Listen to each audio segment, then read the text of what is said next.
저는 오늘 본문의 말씀을 가지고 세바의 반역 이런 제목으로 하나님 말씀을 증거하도록 하겠습니다. 산 넘어 산이라는 표현이 있습니다. 어떤 표현일까요? 가파른 숨을 몰아쉬고 험난한 고개를 하나 간신히 넘었습니다. 근데 땀을 닦을 새도 없이 눈앞에 이전보다 더 크고 험존한 절벽과 같은 봉우리가 있는 거 아닙니까? 그럴 때 우리가 이런 생각이 들죠. 도대체 언제쯤 내 인생이 평탄해질까? 얼마나 더 버텨야 끝이 날까? 이런 생각 말입니다. 예를 들어 볼까요? 온 가족이 가슴 졸이며 매달렸던 질병의 긴 터널을 지나가서 이제 좀 숨을 돌리나 싶었더니 갑자기 예상치 못했던 경제적인 결핍이나 사업의 위기가 닥쳐왔다고 생각해 보세요. 이 산 넘어 산이겠죠. 인간관계 때문에 힘들었던 사람이 있습니다. 밤마다 기도하고 수습을 했는데 돌아와 봤더니 자녀와의 심각한 불통이나 배우자와의 깊은 불화가 생각지도 못한 시점에 고개를 들기도 합니다. 나이 드신 노부모님을 간병을 했어요. 겨우 문제를 해결하고 났더니 이제는 내 몸이 여기저기서 적신호가 켜지는 일도 있습니다. 인생을 살면서 느끼는 것이 하나의 문제가 끝나면 끝나는 것이 아니고 또 다른 문제가 우리를 기다리고 있다는 거예요. 그때 우리는 이런 생각이 들죠. 하나님이 나를 버리신 것은 아닐까? 그렇지 않다는 거예요. 우리는 하나님의 그 경륜 속에 살아가고 있는데 하나님 우리를 내버려 두시지는 않습니다. 그렇다고 해서 우리 인생에 어려움이 없느냐? 그건 아니에요. 제가 이 역사를 공부하면서 배운 것이 하나 있어요. 사람들이 역사를 통해서 배우는 중요한 교훈이 하나 있습니다. 그게 무엇인지 아십니까? 역사를 통해서 아무것도 배우지 않는다는 거예요. 제가 성경 공부를 하면서 배운 것이 있어요. 많은 분들이 성경을 읽잖아요. 성경 공부도 하고 설교도 듣고 신앙서적도 읽어요. 그러면서 제가 배운 것이 있어요. 성경을 그렇게 읽는데 성경을 통해서 직접적으로 교훈을 받는 사람은 극히 드물다는 거예요. 우리는 인생을 살아가면서 참 많은 위기들을 만납니다. 그 위기를 통해 어떤 지혜를 얻었어요. 그러면 그 지혜가 다음에 비슷한 문제가 나오면 해결이 되어야 되는데 또 그런 문제가 닥치면 한 번도 그런 일이 일어나지 않은 것처럼 또 방황하는 경우를 우리는 보게 된다는 거예요.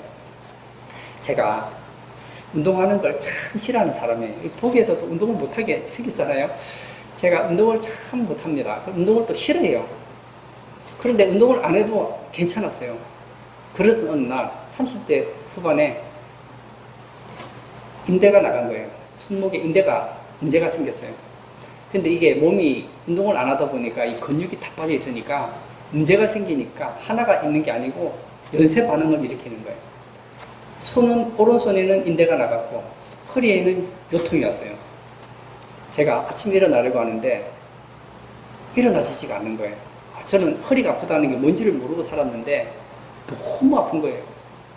일어나려고 하면 일어날 수가 없는 거예요. 벽을 짚고 일어날 수가 없는 거예요. 그래서 제가 아내 이렇게 달라고 했더니 아내가 농담하는 줄 알아요.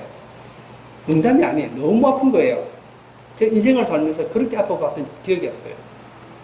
그리고 양말을 신어야 되는데 허리가 아프니까 양말을 못 신는 거예요. 아내에게 양말을 신겨달라고 해서 양말을 신고 교회를 갔는데 이제 문제가 생긴 거예요. 이 교회 가서 작업을 하려면 컴퓨터를 해야 되는데 오른손이 탈이 나니까 아픈 거예요. 근데 지금 아파본 경험이 없으니까 어떻게 해야 되는지를 모르잖아요. 그래서 그냥 평소처럼 생활을 했어요. 괜찮아요. 근데 한 달, 두 달 지나니까 팔이 너무 아파서 이제 견딜 수 없는 지경에 이르는 거예요. 그때가 돼서 제가 이제 정형외과를 찾아갔죠. 우리 교회 안수 집사님이 계셨는데 찾아가서 얘기했더니 제 허리 요통하고 이제 오른손을 보면서 진단을 내려주셨어요. 아주 간단했어요. 허리가 너무 아파서 견딜 수가 없는 거예요. 그 안수 집사님께서 하셨던 얘기가 목사님 매일 30분씩 걸으세요. 그게 걸었어요. 왜? 아프니까. 그게 저녁마다 30분 걸어가지고 안 되겠더라고. 1시간 반씩 걸었어요. 제가 걷는 걸 그렇게 싫어하는데 1시간을 걸었어요. 그리고 나서 저보고 그러는 거예요. 오른손 팔이 탈이 났으니까 가급적이면 손을 쓰지 마세요. 그러는 거예요. 제가 그 얘기를 들었습니다. 근데 손을 안 쓸 수가 없잖아요. 손은 점점 아픈 거예요. 안 되겠다. 그래서 이제 근처에 또 이제 한의원에 갔어요. 한의원에 가서 물었더니 이 하나님, 그분도 예수를 믿는 분 같아요. 그분이 하는 얘기가 뭐 예수님이라는 얘기는 하지 않는데 신이 인간을 아주 기묘하게 만들었다는 거예요. 어느 정도 탈이 났을 때 가만히 놔두면은 저절로 재생 능력이 있다는 거예요. 그런데 그 한계를 넘어서면 회복이 안 된대요. 그러면 이제 의술의 힘이 필요한데 저는 너무 팔을 함부로 확대했기 때문에 이제는 스스로 좋아질 단계를 거쳤다는 거예요. 어떻게 하면 되겠습니까? 오른손을 쓰지 마세요. 아니, 오른손을 안 쓰고 어떻게 생각합니까? 오른손을 쓰는 만큼 안 낫습니다. 오른손이 없다고 생각하고 왼손만 사용한다고 하세요. 그때부터 너무 아프니까 살긴 살아야 되겠고 침도 맞지만 제가 노력을 해야 되잖아요.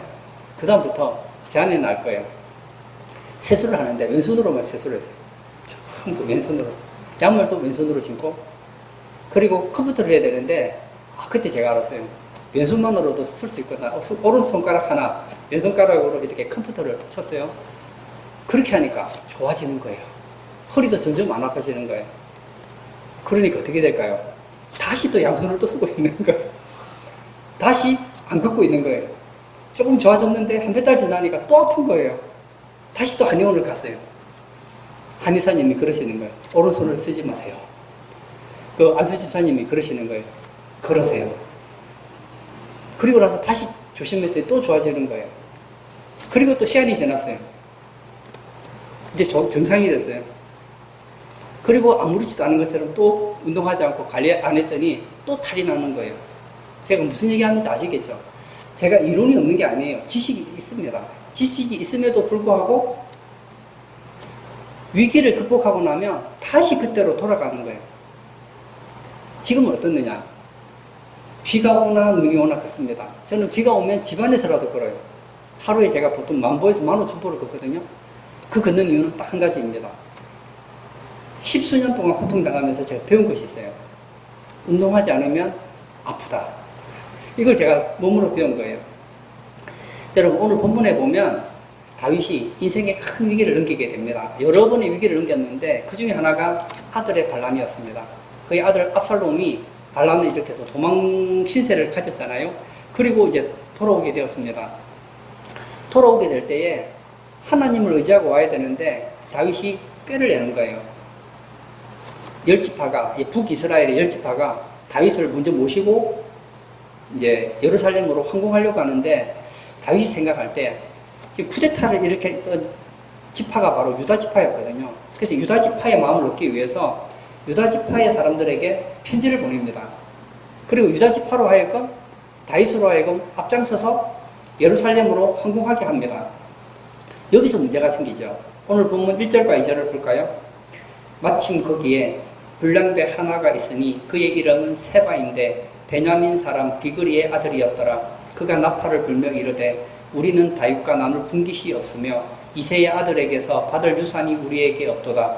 이스라엘아 각각 장막으로 돌아가라 하며 이에 온 이스라엘 사람들이 다윗 따르기를 그치고 올라가 비그리의 아들 세바를 따르나 유다 사람들은 그들의 왕과 합하여 요단에서 예루살렘까지 따르니라. 무슨 말인지 아시겠죠?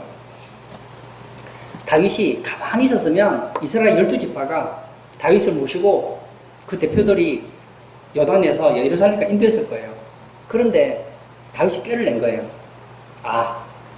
유다지파가 반역의 주동자니까 그들의 마음을 얻어야 되겠다. 그들이 더 이상 반란을 일으키지 못하도록 그들로 하여금 내 앞에서 예루살렘으로 인도하도록 하면 이제 이들이 반란을 일으키지 않겠지 생각했어요. 그렇게 꾀를 냈더니 어떤 일이 생겼습니까? 10지파에서 반란이 일어나는 거예요. 불량배 한 사람이, 세바라는 사람이 쿠데타를 일으킨 거예요. 그리고 하는 얘기가 이거죠. 우리는 다윗과 나눌 분깃이 없으며 이새의 아들에게서 받을 유산이 우리에게 없도다. 이스라엘아 각각 장막으로 돌아가라. 무슨 얘기입니까? 팔은 안으로 굽는구나. 우리들은 다윗이 이스라엘 전체의 왕이라고 생각했는데 위기를 만나니 다윗은 유다 지파의 왕이지 이스라엘의 왕은 아니다. 그런 생각을 가지게 되었다는 거예요. 그때 세바가 그 마음을 선동질하니까 그 10지파가 세바를 따르게 되었다는 것이죠. 여러분, 잘 생각해 보세요. 왜 이스라엘 10지파가, 이스라엘 지파들이 왜 세바를 따랐을까요? 그 이유는 간단합니다. 자기들이 다윗왕을 모시고 요단에서 예루살렘으로 데려감으로 인하여서 다윗에게 잘 보이고 싶었던 거예요. 사람들에게 인정받고 싶었던 거예요. 그런데 자기보다 유다 지파 사람들이 먼저 다윗을 요단에서 예루살렘으로 인도하는 걸 보면서 마음이 상한 거예요. 어떻게 보면 별것 아니잖아요. 근데 사람은 별것 아닌 것에 얼마나 많이 마음을 상해하고 상처받고 힘들어지는지 몰라요. 예를 들어 볼까요? 아파트에 문제가 생겼습니다. 이 주차장이 너무 넓고 허름해서 먼저 사고가 날 것 같은 거예요. 그래서 각 동일 대표가 모여서 회의를 가집니다. 목적은 한 가지예요. 이 낡은 주차장을 좀 더 사람들이 편하게 사용하도록 하자, 이런 의견을 가졌어요. 그리고 한 사람이 의견을 하는데 다른 옆에 있는 사람들이 동조를 해줬어요. 나쁜 거 아니잖아요. 좋은 의견을 냈어요. 근데 다른 동 대표 사람들이 들어보니까 우리 얘기는 잘 안 들어주고 저 사람 얘기만 잘 들어주는 거예요. 마음이 상한 거예요. 그래서 어떻게 되죠? 왜 저쪽 동 대표 의견만 들어주고 우리 의견은 무시합니까? 이 회의 원천 무효입니다. 원래 모이기로 했던 목적이 뭐죠?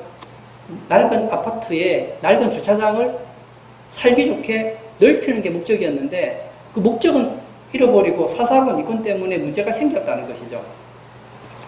다윗은 여기서 위기를 느낍니다. 그래서 이 문제를 해결해야 되겠다는 생각을 가지게 됩니다. 그리고 어떻게 하죠? 군대 지휘관 아마사에게 국민병을 소집하라고 위임을 결정합니다. 여러분, 아마사가 어떤 사람입니까? 이 아마사는 원래 압살롬의 진영에서 반대 군대를 흰뒤주의하던 사령관이었습니다. 그런데 지금 다윗에게 지금 반란을 일으키는 그 세 발을 잡기 위해서 며칠 전만 해도 반란군의 우두머리를 지휘관으로 삼아서 백성들을 끌어모으라는 거예요. 군인들을 모으라고 하니까 군인들 이상하잖아요. 잘 보세요. 저 아마사라는 사람이 어떤 사람입니까? 얼마 전만 해도 우리와 같이 겹쳐있던 원수거든, 원수. 그런데 그 원수가 갑자기 세 발을 잡겠다고 모이라고 하니 사람들이 그 말을 듣겠느냐고요. 왜 이렇게 되었을까요? 다윗의 꾀입니다. 제가 다윗 얘기를 많이 하고 있는데요. 우리가 이게 사무엘상과 사무엘하를 보면 다윗이 소년 시절에는 그런 꾀가 별로 없었는데요. 사무엘하를 넘어가면 넘어갈수록 우리는 다윗에게 참 많은 실망을 하게 되죠. 왜죠? 우리가 알고 있는 다윗이라면 이 잔머리를 안 쓸 것 같은데 다윗이 이런 꾀를 써서 몇 번이나 위기를 만났거든요. 근데 그 문제가 해결되고 나면 또 잔꾀를 쓰는 거예요. 그게 뭐죠? 이 다윗에게는 군사령관이 요압이라는 장군이 있었습니다. 그게 족하기도 하고 군대를 잘 이끌어요. 다윗에게는 진짜 꼭 필요한 그런 지도자입니다. 그런데 이 요압이 야망이 있어요. 그리고 쉽게 건드릴 수 있는 그런 사람이 아니에요. 머리가 보통 좋은 사람이 아니에요. 그리고 다윗이 압살롬과 전쟁을 할 때 부탁을 했습니다. 내 아들 압살롬은 죽이지 말아달라 부탁을 했는데 바로 옆에서 들었던 군대 장관 요압이 어떻게 하죠? 작은 참 세자루를 가지고 찔러 죽입니다. 그러니 이 다윗 마음속에 이 요압에 대한 거부감이 있는 거예요. 그래서 요압을 물리치고 세워서는 안 되는 아마사를 쉽게 말하면 문제를 해결하는 지휘관으로 세운 거예요. 그랬더니 민심의 거센 역풍을 받게 되었다는 거예요. 사람들이 아마사 말을 듣지를 않는 거예요. 여러분, 우리는 인생을 살아가면서 이런 일을 종종 경험하게 됩니다. 예를 들어 이런 거 어떠세요? 회사에서 어떤 지사장이 있습니다. 지사장이 일을 하는데 이 부장이 굉장히 일을 잘해요. 똑똑해요. 내가 볼 때 나보다 더 똑똑한 것 같아요. 나는 사장인데 굉장히 똑똑해요. 회의를 하는데 내가 좀 싫은 소리 하고 좀 잘못된 얘기를 하면은 이 사람이 좀 유하게 하면 좋겠는데 막 입 바른 소리를 하는 거예요. 근데 그 사람 말을 반박을 못 하겠는 거예요. 왜냐? 맞는 말만 하니까. 이 사람 말을 들으면 회사가 잘 되는 건 알아요. 기분이 나쁜 거예요. 이 사람을 쫓아내야 되겠다. 그런데 명분이 없는 거예요. 그래서 어떻게 하냐? 내 말을 잘 들을 수 있는 사람이 없는가 하고 찾아봤더니 이게 웬일입니까? 얼마 전에 회사 공금을 횡령하다가 적발되어서 징계를 받은 직원을 찾게 됩니다. 근데 이 사람이 굉장히 아부를 잘하는 거예요. 그래서 개인적인 친분과 그리고 그 부장을 견제하려는 목적으로 핵심 부서의 책임자로 발탁을 했다고 한번 생각해 보세요. 그럼 이런 무능력하고 실력 없는 사람을 세우면 그 회사가 어떻게 되겠느냐고요. 그러면 성실한 직원들은 사기가 떨어질 것이고, 무능하니까 일을 엉망으로 하니까 실적이 부진하게 될 것이고, 신뢰는 상실로 일어나지 않겠습니까? 안마사는 무능력한 사람이에요. 이 세발을 제압할 능력도 없고, 그리고 이미 그런 민심을 잃은 사람이란 말이에요. 기다렸더니 아마사가 그 문제를 해결하지를 못하는 거예요. 다윗은 아마사를 시켜서 사람들을 모아서 세발을 제압하라고 했는데 사람 모으는 것 자체가 안 되는 거예요. 다윗이 급한 거예요. 두 번째 꾀를 또 냅니다. 이 경솔함은 여기서 끝이지 않습니다. 이번에는 그나마 자기 옆에서 충신이라고 할 수 있는 아비새를 부르죠. 그리고는 군의 통수권을 아비새에게 맡깁니다. 6절도 볼까요? 다윗이 이에 아비새에게 이르되 이제 비그리의 아들 세바가 압살롬보다 우리를 더 헤아리니 너는 내 주의 부하들을 데리고 그의 뒤를 쫓아가라. 그가 견고한 성읍에 들어가 우리들을 피할까 염려하노라 하며, 아마사에게 맡겼더니 일이 안 되는 거예요. 그래서 아마사는 안 되겠구나. 그러면 누구를 세워야 됩니까? 군 통수권을 잘 맡았던 요압을 맡게 되잖아요. 근데 이번에는 요압의 친동생인 아비새에게 맡기는 거예요. 아비새는 굉장히 다윗에게 충성되었습니다. 그렇지만 또 그는 누구냐? 요압의 친동생인 거예요. 아비새가 가면 요압은 반드시 따라갈 거 아닙니까? 그런데 얼마 전만 해도 아비새는 자기 밑에 부하였단 말이에요. 근데 동생 밑에서 부하로 전쟁터에 나가니까 얼마나 마음이 상하겠습니까? 그래서 어떻게 되죠? 요압이 결심하죠. 아마사를 죽여야 되겠다 생각을 하게 됩니다. 9절과 10절도 제가 보겠습니다. 요압이 아마사에게 이르되 내 형은 평안하냐 하며 오른손으로 아마사의 수염을 잡고 그와 입을 맞추려는 체하며, 아마사가 요압의 손에 있는 칼은 주의하지 아니한지라. 요압이 칼로 그의 배를 찌르매 그의 창자가 땅에 쏟아지니 그를 다시 치지 아니하여도 죽으니라. 요압과 그의 동생 아비새가 비그리의 아들 세바를 뒤쫓을세. 우리는 예전에 다윗에게서 이런 인간적인 생각을 했다가 큰 사고를 봤던 경험을 우리는 가지고 있어요. 다윗에게는 사랑스러운 아들이 여러 명 있었거든요. 그 아들 중에 한 명이 바로 압살롬이었습니다. 압살롬이 그의 배다른 형을 잔치에 초대해서 죽였습니다. 그러면 아버지로서 어떻게 해야 됩니까? 마땅히 책망을 해야 돼요. 근데 가만히 있어요. 그랬더니 혹시 압살롬이 아버지가 혼날까봐 외할아버지 집으로 도망을 간 거예요. 그리고 수년의 세월이 지나고 다시 돌아옵니다. 그리고 또 시간이 지나요. 근데 아버지가 용서를 해준 것도 아니고 책망한 것도 아니고 가만히 있다가 허지부지해서 그냥 입 맞추고 끝나버린 거예요. 그랬더니 어떻게 되죠? 나중에 압살롬이 쿠데타를 일으켜서 죽을 뻔했잖아요. 지금 똑같은 거예요. 아마사는 군대 장관이 될 사람이 아니라 사실은 지금 책망받고 징계를 받아야 될 사람이라고요. 이런 사람에게 군 통수권을 주려고 하니까 사람들이 듣지를 않는 거예요. 신뢰를 잃어버린 거예요. 결국 그 사람은 어떻게 되었습니까? 죽었잖아요. 다윗이 사람을 보냈죠. 이제 세바가 위기를 느끼죠. 그래서 어디로 숨습니까? 요새화된 아벨이라는 성에 몸을 숨기게 됩니다. 사실은 아비새가 통솔을 해야 되는데 사실 그게 쉽지 않잖아요. 내가 형을 어떻게 부립니까?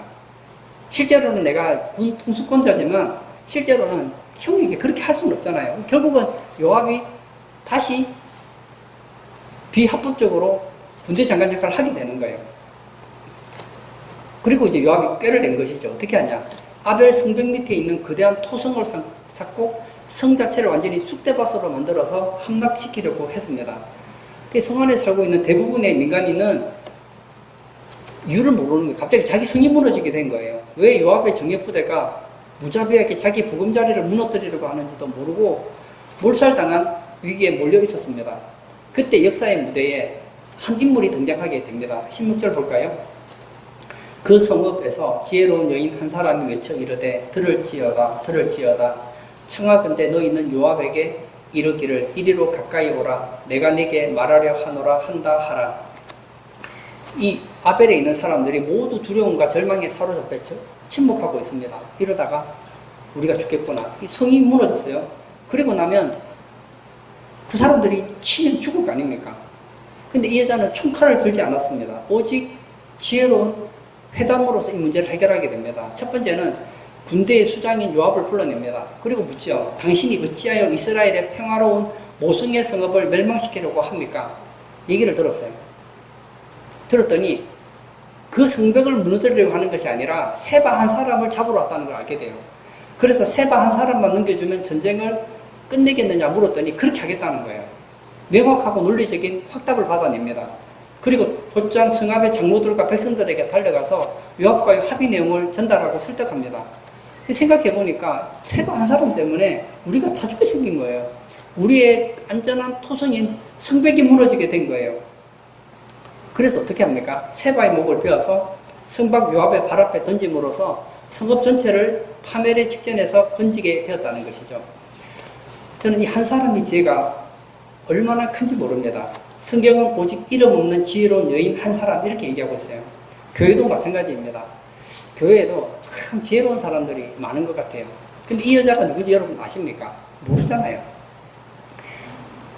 우리 주변에 보면 이름도 없이 빛도 없이 참 선한 일을 하는 사람들이 많아요. 저는 여러분들이 아벨의 이름 없는 사람이 되기를 원합니다. 많은 사람들은 사람들이 알아주기를 원해요.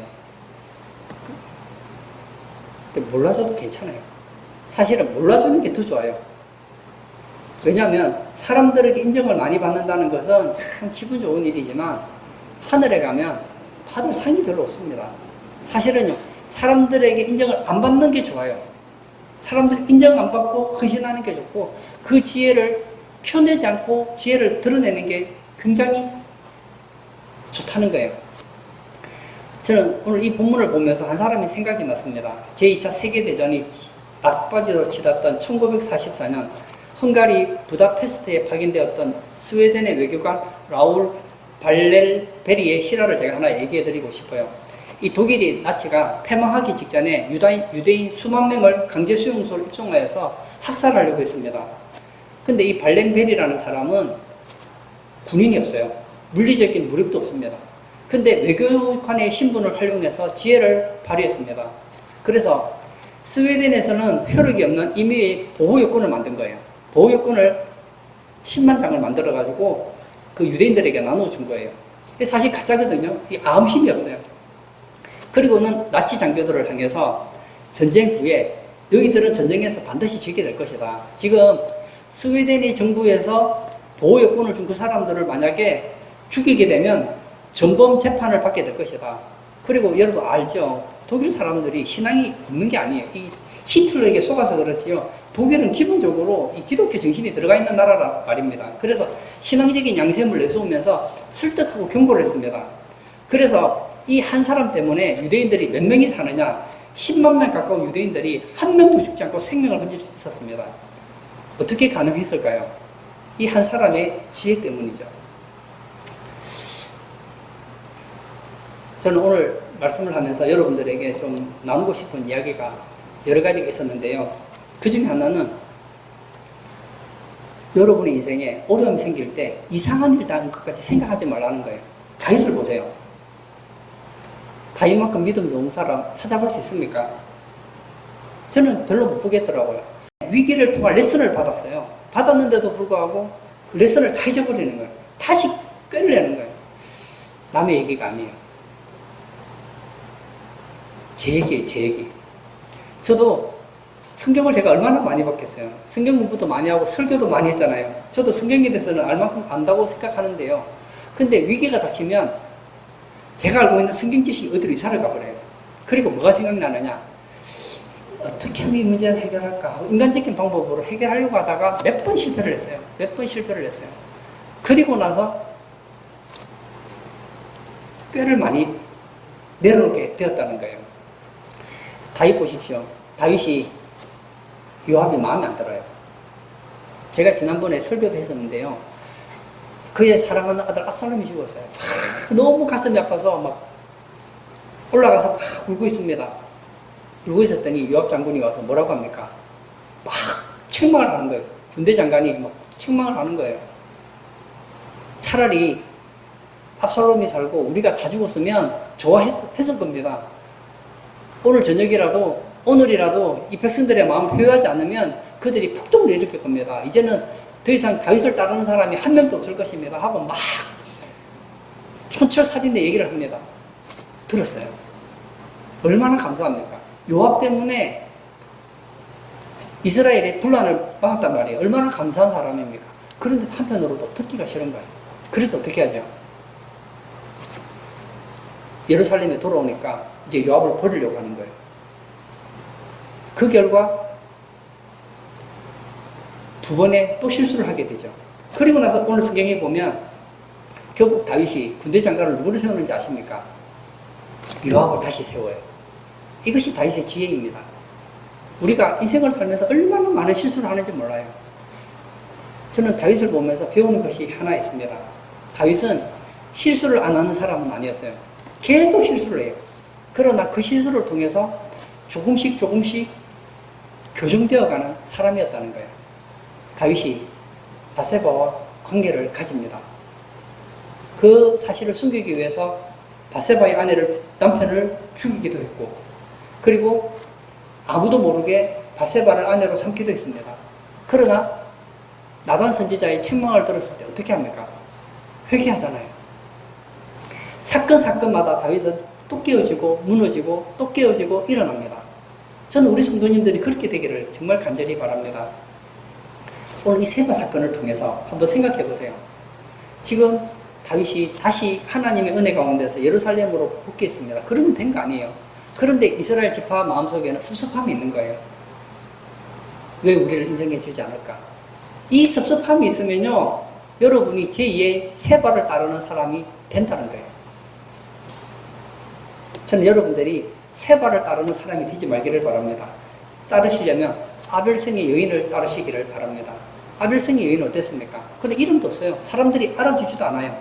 그러나 정작 아벨성이 무너지게 되고 아벨성에 있는 사람이 위기에 처했을 때에 그의 지혜를 가지고 아벨성을 살려내잖아요. 세바는 어떻습니까? 이스라엘을 위하는 것처럼 말을 하지만 이스라엘의 분란을 일으켰던 사람 아닙니까? 결론을 짓고자 합니다. 제가 인생을 살면서 배운 지혜가 있습니다. 제가 이 지혜를 여러분에게 나누고 싶어요. 우린 인생을 살면서 듣기 싫은 소리를 듣게 될 것입니다. 그런 얘기를 들을 때 두 종류의 사람이 있어요. 귀를 막는 사람이 있어요. 다윗은 아무리 듣기 싫은 소리 해도요, 들을 귀는 있었던 사람이에요. 여러분에게는 들을 귀가 있기를 바랍니다. 설령 여러분의 가족이, 여러분의 아내가, 여러분의 친구가 여러분에게 싫은 소리를 한다면 한번 곰곰이 생각해 보세요. 정말 나를 위하는 것인지 한번 들어보세요. 그리고 그 사람을 소중히 여기세요. 다윗 보세요. 제2의 쿠데타가 일어나지 않았던 이유는 요압 때문이었어요. 그러나 요압이 너무 강직하고 요압이 너무 부담스러운 거예요. 그리고 요압이 군사령관으로 있으면 다윗이 조금만 잘못하면 옆에서 자꾸 쓴소리를 하니까 듣기가 싫은 거예요. 그 결과 어떻게 되죠? 다윗이 또 리스크를 만들어내는 걸 보지 않습니까? 요압은 그가 지휘관이 되었을 때에 세바의 문제를 아주 자연스럽게 끝냈던 것을 보게 됩니다. 저도 가끔씩 제게 쓴소리 하는 사람들이 있거든요. 들어보면요, 죄송해요, 한 50% 이상은 제게 하는 얘기들이 보면 저를 잘 몰라요. 전혀 사실이 아닌 얘기를 하는 사람들이 있어요. 그래도 저는 너무 고맙더라고요. 어떤 사람은 촌철스님 같은 말을 해주는 사람도 있어요. 너무 부담스러워요. 그렇지만 저는 다윗과 같이 그 말을 들으려고 해요. 왜냐하면 저 사람은 나를 위해서 한 얘기니까요. 듣기는 싫어도 그게 사실이라면 들어야죠. 오늘 예배 참석하신 사랑하는 성도님, 다윗은 지금 여러 번의 실수를 경험합니다. 그리고 세바의 반란이 일어났을 때 또 어리석게 겸손함으로 이를 키우는 우리를 본받게 됩니다. 우리는 다윗처럼 실수를 통해서 아무것도 배우지 않는 사람들이 아니라 이 실수를 통해서 다시 한번 자기를 돌아보고 실수를 경계 삼아서 이 아벨의 여인처럼 지혜롭게 문제를 해결하시는 복된 성도님 다 되시기를 축복합니다. 이 시간 한번 같이 기도하기를 원합니다. 여러분 한번 잘 생각해 보세요. 여러분이 어려울 때 여러분에게 촌철살인 같은 말을 해주는 사람 있으십니까? 없다면 여러분 정말 회개하셔야 돼요. 보세요. 내가 이스라엘의 왕입니다. 군사령관이 제게 쓴소리를 해요. 왜 합니까? 저 다윗 왕은 내가 쓴소리를 해도 들을 수 있다고 생각하기 때문에 말을 해주는 거예요. 만약에 내가 이 얘기를 하면 저 사람은 반드시 나를 죽일 거야. 그런 생각 가졌더라면 요압이 그런 얘기 했을까요? 하지 않았을 겁니다. 제 주변에는 제게 나쁜 말 하는 사람이 아무도 없는데요. 불쌍한 사람이에요. 저 사람에게 얘기해도 어차피 안 들을 거니까 할 필요가 없다고 생각하기 때문에 말을 하지 않는 거 아니겠습니까? 이 시간 한번 같이 기도하기를 원합니다. 기도할 때 혹시라도 여러분에게 여러분을 위해서 옳은 소리 하는 사람이 있다면 그 사람을 소중히 여기게 해달라고 한번 기도했으면 좋겠습니다. 그리고 이 아벨의 여인처럼 내 인생에 그리고 우리 가정에 내가 속한 공동체에 문제가 생겼을 때에 이 아벨의 여인처럼 지혜롭게 내가 살고 공동체를 살리고 주변의 이웃들에게 도움이 되는 그런 존재가 되게 해달라고 우리 다 같이 기도하시고 자유롭게 개인 기도하도록 하겠습니다.